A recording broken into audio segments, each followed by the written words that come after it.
Il Regno di Portogallo, stretto tra la Castiglia e l'Oceano Atlantico, non ha alcuna possibilità di espansione europea. Così il re Don Juan I decide di indirizzare le sue mire espansionistiche verso il Nord Africa e nel 1415 conquista Ceuta, emporio strategico per gli scambi commerciali fra il Mediterraneo e l'Africa.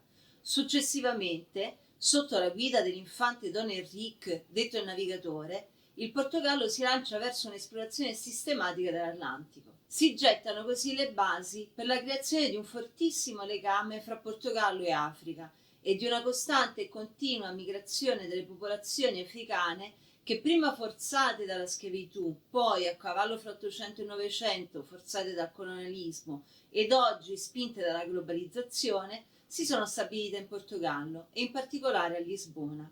Da secoli inseriti in tutti i settori economici, gli africani sono un elemento strutturante della vita urbana, parte integrante dell'identità di Lisbona.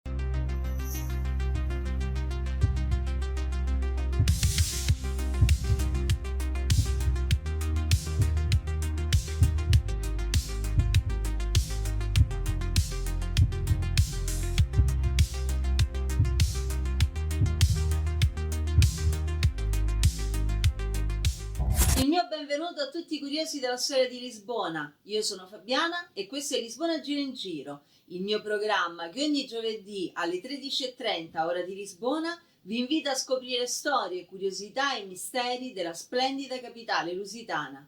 Vi accompagno oggi alla scoperta di alcuni particolari poco noti che ci parlano di riprovevoli storie di schiavitù, ma anche di santi siciliani, di piantagioni di canna da zucchero e di luoghi di rifugio.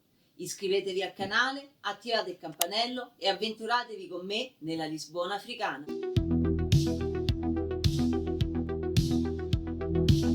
La città di Lisbona ha una relazione intima con il fiume Tejo, sulle cui sponde si sono concentrate nei secoli attività legate alla navigazione, alla pesca ed al commercio delle più variate mercanzie.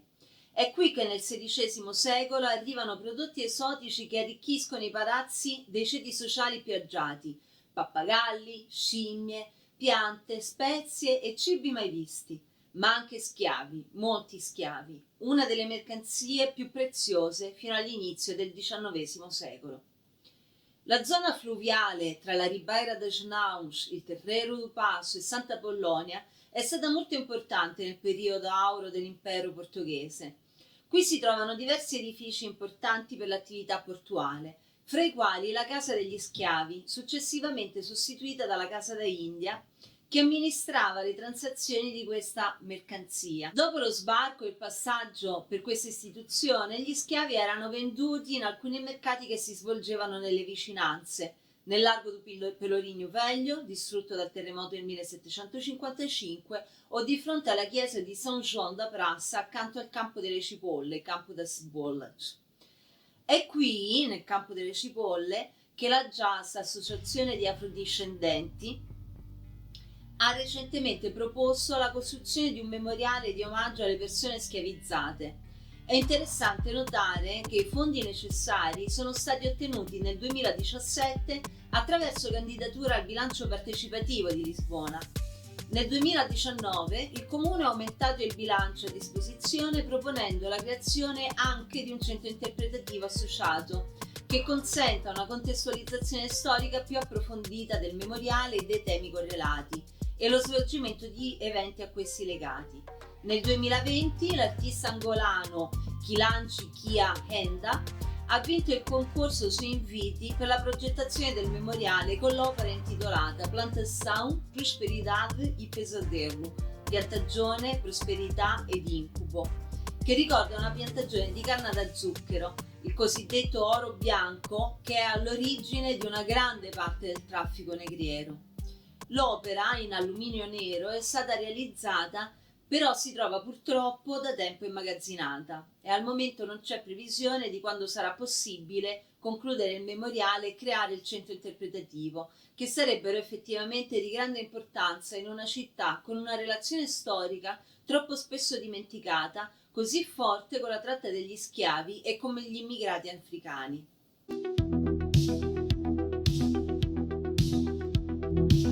La zona portuaria è stata quindi per secoli punto di arrivo degli africani, ma anche di socializzazione e contatto di questi con la società portoghese. Non lontano dal campo delle cipolle si trova lo Chafariz del Rei, Fontana del Re, costruito nel secolo XIII e diverse volte rimaneggiato. Si tratta della prima fontana pubblica della città, la cui utilizzazione venne regolata da leggi che prevedevano la divisione dei rubinetti secondo principi quali il colore della pelle, il sesso, lo status sociale, separando tra gli altri gli uomini dalle donne, gli schiavi dai neri liberi e dai bianchi.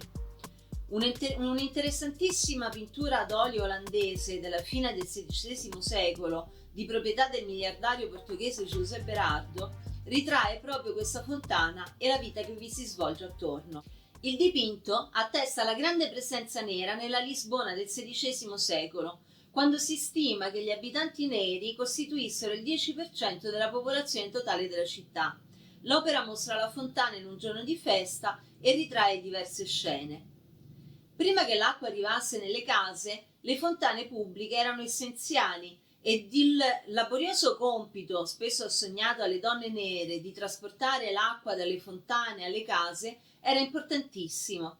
Nel dipinto si possono vedere molte persone, principalmente donne nere, tra cui anche una incatenata, che vanno a prendere l'acqua con delle brocche. Nell'angolo in basso a destra vediamo 4 cavalieri neri. 2 di essi camminano a piedi, un altro, visto da dietro, cavalca un asino. Il quarto invece sta cavalcando un pony. Quest'ultimo è molto probabilmente João Sapanasco, una figura peculiare. Nato in Africa intorno al 1420 e ridotto in schiavitù da adolescente, è stato successivamente affrancato. Prestò allora servizio alla corte del re Don João III, prima come giullare e poi come paggio. Successivamente Don João nominò Sá cavaliere del prestigioso ordine militare di Santiago, del quale porta sulla manica destra la croce rossa.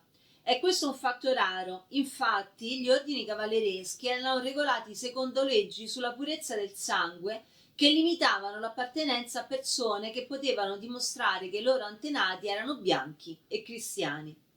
Ma a volte i re iberici, a capo di questi ordini, aggiravano queste regole e vi ammettevano uomini non bianchi come ricompensa per il servizio prestato alla corona, come è successo nel caso di Sá.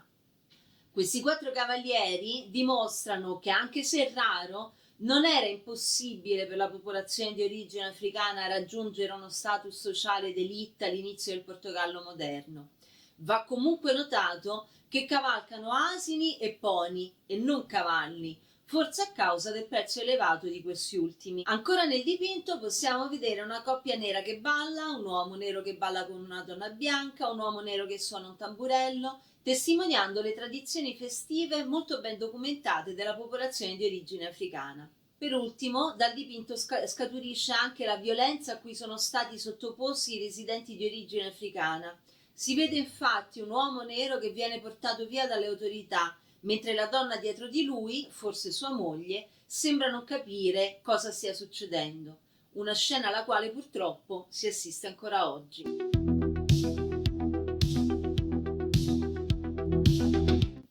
Da sempre una delle zone più movimentate di Lisbona, il Rossio e il lago di São Domingos sono ancora oggi tra i luoghi di incontro prediletti dagli africani.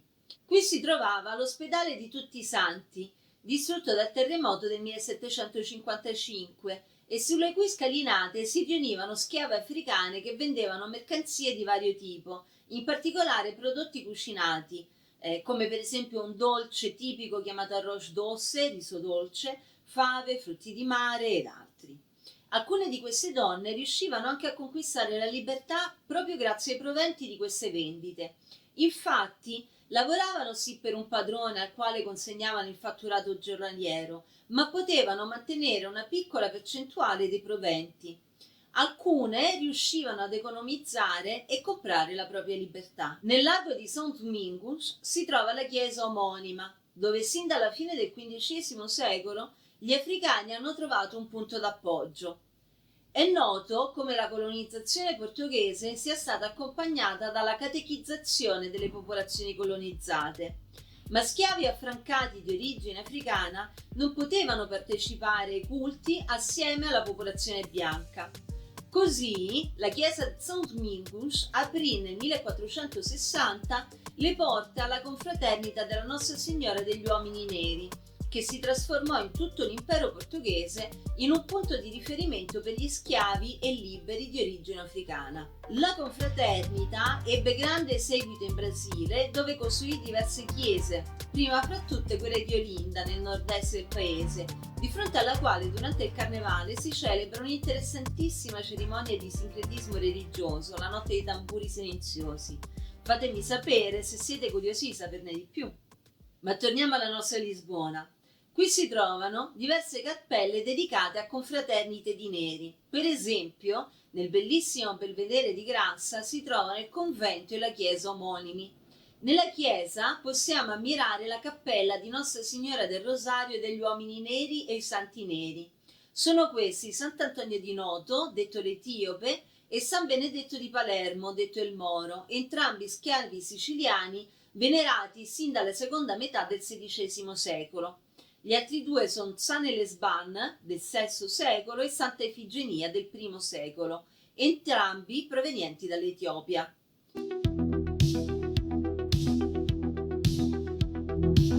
Nel XVI secolo Lisbona inizia a svilupparsi verso ovest, seguendo alcune arterie già esistenti. Lasciando le porte di Santa Caterina, porte d'accesso alla città, si poteva imboccare la strada di Santuns o Horta na Via, attualmente Calçada do Combro, una delle strade principali della Lisbona medievale che portava prima a Santuns e poi a Belém. È proprio su questa strada che si trovava il luogo dove venivano inflitti i castighi agli schiavi.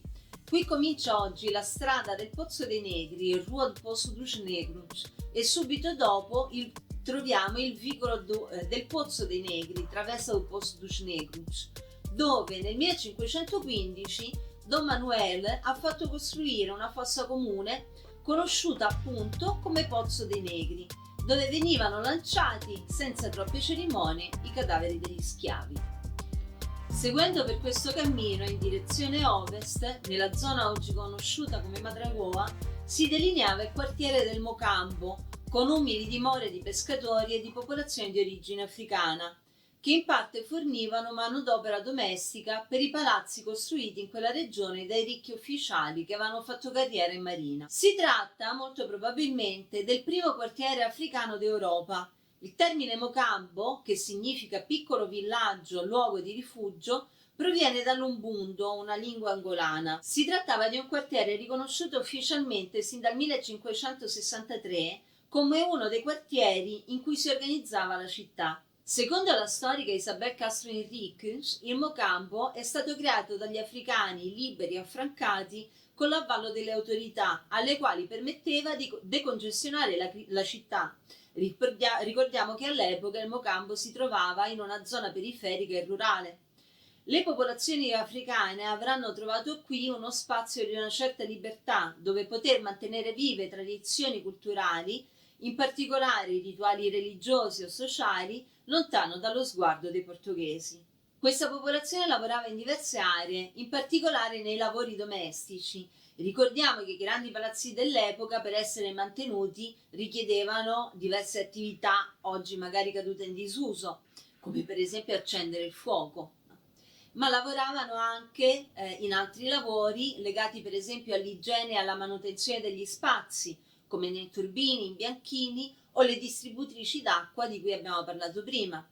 La fornitura di beni era un'attività svolta prevalentemente da donne che vendevano porta a porta beni alimentari di ogni genere, dai prodotti agricoli al pesce, mentre attività prevalentemente maschili erano quelle legate al mare, ma anche quelle di ceramisti, fabbri o altre attività artigianali. Con la crescita progressiva di Lisbona, la popolazione portoghese ha iniziato ad installarsi nell'area e con il tempo il Mocambo, toponimo scomparso ufficialmente nel 1833, è stato inglobato dalla città, smettendo di essere un'unità distinta e perdendo le sue peculiarità.